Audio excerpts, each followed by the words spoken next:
அனைவருக்கும் வணக்கம். பின்னங்கால் பொடனில் அடிக்க ஓடுன உதயநிதி, ஒட்டுமொத்த திமுக எம்எல்ஏக்களும் வந்து இன்னைக்கு நம்மளுடைய தமிழக முதலமைச்சரின் உரையை கேட்டு வெளிநடப்பு செய்கிறேன்ற பேரில் வெளியில் நிற்கவே இல்லையாங்க. உடனடியாக காரில் ஏறி வீட்டுக்கே போயிட்டாங்களாம். அவ்வளோ பெரிய விஷயங்கள் சட்டசபையில் நடந்திருக்கு. இன்னைக்கு லைவ் பார்த்த எல்லாருமே வந்து ஒரு விருந்தாக தான் அமைஞ்சிருக்கும். எங்கடா தமிழக முதலமைச்சரோட உரையை காணாமே, சட்டசபையோட இறுதி நாள் வேற வந்துருச்சுன்னு சொல்லும்போது ஒட்டு மொத்தமாக சேர்த்து வச்சு இன்னைக்கு பேசிட்டாப்ல. பேசுன்னு சொன்ன ஒருத்தனையும் ஆளை காணாம்.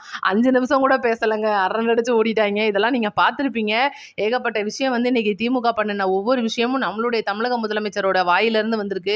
இந்த சோஃபா மாடல் அப்படின்னு சொல்றது, ஒவ்வொரு கூட்டணி கட்சிகளையும் வந்து குதிரை பேரம் கொடுத்து விலைக்கு வாங்கினீங்கன்னு சொல்றதுக்கு மூஞ்சில சாணியை பூசுற மாதிரி பேசியிருக்கிறாப்புல.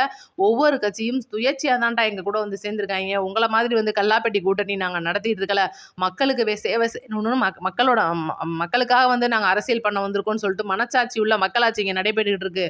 ஒரு மன்னராட்சி வந்து நீங்கள் உட்காந்துட்டு இருக்கிற அவ்வளோ துறைகளிலே வந்து ஆட்டையை போட்டு வச்சிருக்கிற மாதிரிலாம் இங்கே நாங்கள் பண்ணலை. இதுக்கு முன்னாடி ஆட்டையை போட்ட ₹1 கூட மக்கள் பணத்தை நீங்கள் தொட்டுருந்தீங்கன்னா நீங்கள் ஜெயிலில் தான் இருக்கணும்னு சொல்லிட்டு இன்னைக்கு சொல்லாமல் சொல்லியிருக்காரு நம்மளுடைய தமிழக முதலமைச்சர் அவர்கள். ஒட்டுமொத்தமாக அன்னைக்கு KN நேரு, செந்தில் பாலாஜி, சேகர்பாபு அவங்க துறையில் தனிப்பட்ட முறையில் நடந்த அனைத்து ஊழல்களையும் இன்னைக்கு வெட்ட வெளிச்சமாக கொண்டு வந்துட்டு இருக்காரு.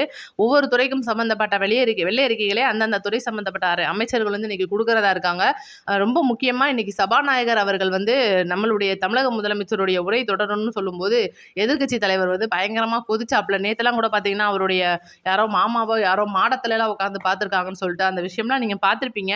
அதுக்காக நேற்று கொஞ்சம் ஓவராக பேசிட்டாப்புல. சம்மந்தமே இல்லாமல் பள்ளிக்கல்வித்துறை அமைச்சரான ராஜ்மோகன் அவர்கள் ஒவ்வொரு விஷயத்துக்கும் இன்றைக்கி ஆதாரத்தை எடுத்து தூக்கி போட்டோடனே பதில் பேச முடியல. ஏன்னா அவ்வளவும் ஊழல், அவ்வளவும் லஞ்சம், அவ்வளவும் பெட்டி, முழுக்க வந்து இன்றைக்கி தமிழகத்தோட பாதி சொத்து அவங்க கையில் தான் இருக்குது. கேட்டால் 10,000 கூட என் கையில் இல்லை, நாங்கள் வந்து ரொம்ப கஷ்டப்படுற ஏழை குடும்பம் அப்படிலாம் சொல்லுவாங்க.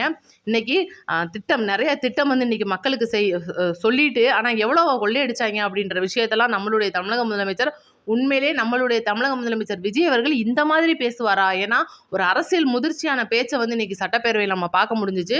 இதுக்கு முன்னாலே எத்தனையோ வந்து சட்டசபையில் மூத்த அமைச்சர்கள், மூத்த எம்எல்ஏக்கள்லாம் இருந்துட்டு இருக்காங்க. ஆனால் தமிழக வெற்றி கழக சார்பில் இருக்கிற ஒவ்வொரு எம்எல்ஏக்களும் அமைச்சர்களும் தமிழக முதலமைச்சருமே வந்து இதுக்கு வந்து புதுசாக அப்படி இந்த சட்டசபைக்குள்ளே புதுசு இன்னைக்கு நடைபெற்ற 17வது சட்டப்பேரவை புதிய சட்டப்பேரவை. தமிழக வெற்றி கழகம்ன்ற ஒரு கட்சி இன்னைக்கு வந்து மக்களிடையே பரவி 2.5 வருஷத்தில் ஆட்சிக்கு வந்த ஒரு கட்சி அப்படின்றதுனால இதெல்லாமே புதுசாக இருக்குது. ஆனால் இன்னைக்கு இந்த சட்டப்பேரவை நிகழ்வு அப்படின்றது பார்த்தீங்கன்னா அப்படி கிடையவே கிடையாது.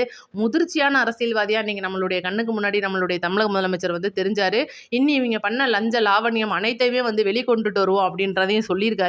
ஏகப்பட்ட விஷயங்கள் அடக்குன நிறைய பேப்பர்ஸ் வந்து நீ நம்ம ஒன்னொன்னா பார்க்கலாம். நம்மளுடைய தமிழக முதலமைச்சர் டேபிளில் இருக்கிற ஏகப்பட்ட ஊழல்வாதிகளுடைய லிஸ்ட் வந்து இன்னைக்கு DGP அவர்களுக்கு வந்து ரெடியாக போயிட்டு இருக்கு. பூரா பேர் வந்து இன்னைக்கு அதனால தான் பயந்து ஓடி இருக்காங்க அப்படின்ற தகவல்லாம் வருது. பார்ப்போம். ஏன்னா வீட்டில் போயிட்டுல பத்திரப்படுத்தணும், வாங்கிட்டு வந்த லஞ்சம் கிஞ்சம்லாம் தூக்கி ஒழிச்சு வைக்கணும், பூரா வீட்டுக்கு ரைடு விட்டுருவாங்கன்றனால ஓடிட்டாங்க மக்களே. அடுத்து இவங்க என்னெல்லாம் நடவடிக்கை எடுக்க போகிறாங்க அப்படின்றத நான் அடுத்தடுத்த வீடியோவில் வந்து சொல்லிட்டு இருக்கேன். நம்ம சேனலை லைக் அண்ட் சப்ஸ்கிரைப் பண்ணிட்டு 4 பேருக்கு ஷேர் பண்ணி விடுங்க. நன்றி, வணக்கம்.